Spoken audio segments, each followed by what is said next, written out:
It's August 2nd, 1343, and another remarkable event is about to be uncovered by Arion, Rebecca, and Olly, the Retrospectors. So it was on this day in 1343 that Olivier Clisson III, one of the great lords of Brittany, was beheaded in Paris because supposedly he supported Edward III in his claim to the throne of France. However, great respect and everything to Monsieur Clisson and his detached head. No one would remember him now were it not for the fact that this event on this day triggered his wife, Jeanne, to go absolutely apeshit and go about violently avenging his death like a French Kill Bill. Well, she was particularly shocked, not least of all because the evidence of her husband's guilt hadn't been terribly well publicly demonstrated, but also the means of his death was so shocking because de Clisson, her husband, his corpse was put in this gibbet in Paris, one of those things for displaying the body, but his head was then sent to Nantes in Brittany, and this was a very unusual death and display that was usually reserved for low-class criminals rather than members of the nobility like de Clisson. And you think that this manner of execution would have repulsed Jeanne, that she would have wanted to have nothing to do with it. Instead, she went to see her husband's head hung over the city gate of Nantes, and she even took their sons, Olivier and Guillaume, who were 7 and 5 at the time, and legend says she made them swear to avenge their father's death. It may have worked slightly too well, because Olivier Jr. would go on to be called the Butcher. I mean, I know when a close relative dies, it supposedly provides closure, if you can see the dead body. But I think use your discretion. 5-year-old, bloodied, detached, beheaded head.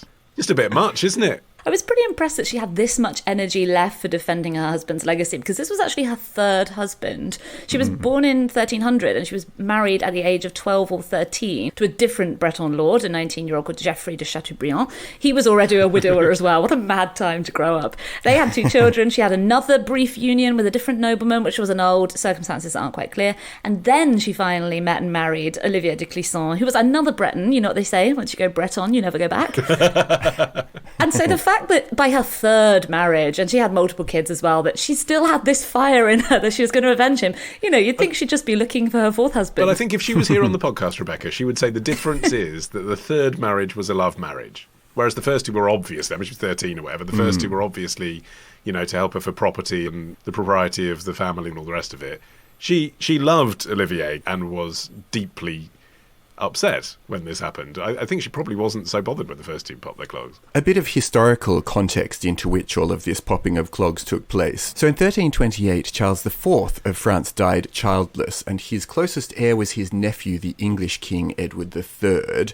But the French nobility didn't really want an English person on the throne. They wanted a Frenchman to rule. And so everything that follows is their fault, can we just agree? I'm not saying this is an Englishman. Like he had the right to the throne. Like they were then like, oh no, you have to be born in France. No, he's the king. You're making the fuss. You deserve this problem. It's amazing that you still want to mount this argument on behalf of your country people this far later. It was the rightful king. Give it up, Olly. Anyway, so rather than a 700 years war, this gave way to the 100 Years' War. But also simultaneously, you had this parallel conflict that was going on, which was the War of Breton Succession. And that was triggered fairly similarly, that in 1341, the Duke of Brittany, John III, died without an heir. And I have to say, Olivier de Clisson was done dirty, it sounds like, because in this conflict, he took the French-backed side. He was backing Charles de Blois, whereas the English were backing a candidate called John of Montfort. And the war had divided the whole de Clisson family, but they stood by the French contender, and Olivier was trusted to the point that he was in command of the city of Vannes when it fell to an attack from Edward III's English army, and he was captured. However, he was really quickly released for a really small ransom in exchange for an English prisoner, the Earl of Stafford. And the circumstances of that transaction seemed to maybe arouse suspicion that he might have been in cahoots with the English. But equally, it seems like this could be an instance of court rivalry and jealousy conspiring against him.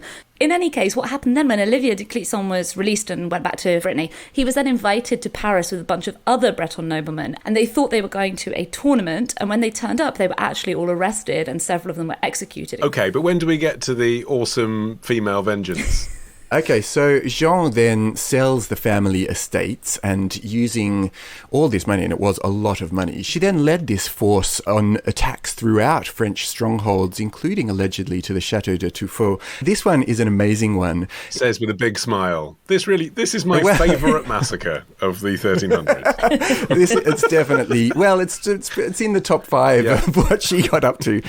So she had this great plan, apparently, which is that she turned up to the castle and approached the gates in tears, expecting that the owners would recognise her as Olivier's grieving widow and just let her in. And as soon as they opened the gates, because they did recognise her, she soon whipped out her forces and then stormed the castle. And her forces destroyed absolutely everything, killed everyone except, so the story goes, one sole survivor who was left to spread the word that she was coming and you didn't want to get in her way.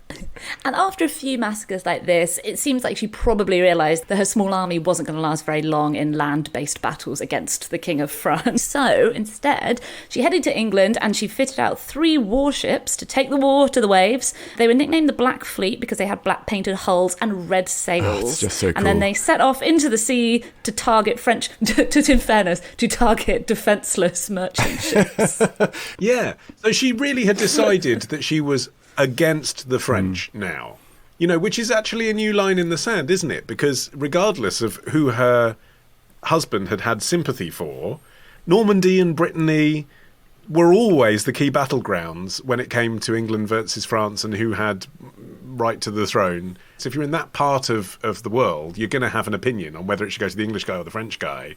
But she is saying now, I'm going to England, I'm going to use English resources, I'm going to kill my own countrymen because of what they did to my husband. I mean, look, in defence of Jeanne on her means of attack and the fact that she attacked ships that were otherwise defenceless, it's not as if her husband had been captured in a fair way in battle. He'd been lured under false pretenses, so you can imagine that this fit into her sense of vengeance against everyone who had some sort of money. And the thing was that a lot of people travelling on these merchant ships were nobles, and at least the story goes that when she came to these ships, she'd sack them and kill everyone inside, and then with a final flourish, she personally would behead the nobles with her own axe as a direct kind of eye for an eye payback for her husband's beheading. A little visual reference to what she'd been through.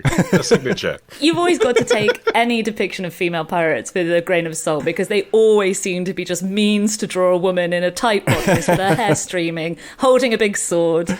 It's always for the illustrations. Yeah. But supposedly, Jeanne herself was always in the front line, dressed in men's clothing. I'm assuming a sexy take on men's clothing. Again, this was probably done for an illustrator's behalf. And what they would do is the 3 ships of the Black Fleet would converge on a single defenceless French merchant ship. They would use grappling hooks to board it, and then they would just work their way through, slaughtering everyone with daggers and bows.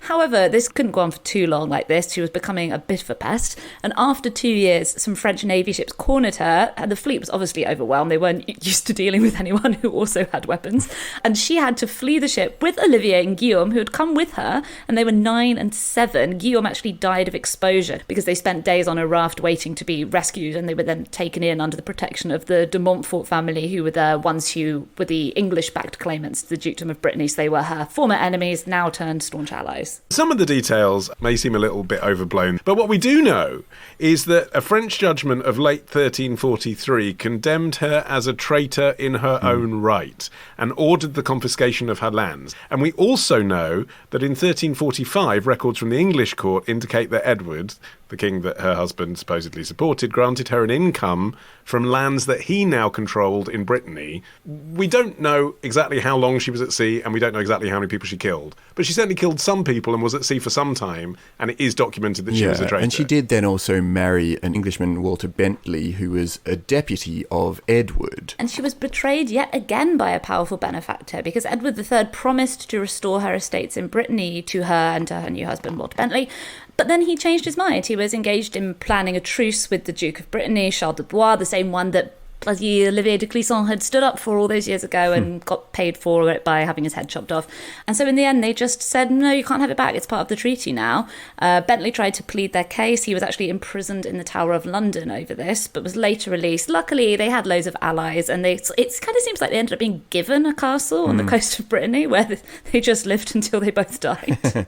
Yeah, well, people are like, isn't it weird that the details of her later life are lost to history? It's like, not really. Like, she's a 50-year-old woman in 1350. No one cared. It's only afterwards that people are like, oh, wow, she actually really did something here. She's just been like a pirate on the high seas. I mean, what more do you want from someone? Like, I mean, it's amazing to start your career in piracy in your 40s. I mean, there's still hope for us, Arion. As a mum of two. Right. As well. Tomorrow. Back off, get out of the country, and then we can come to the table together. Love the show? Support the show. Patreon.com/retrospectors. Part of the Acast Creator Network.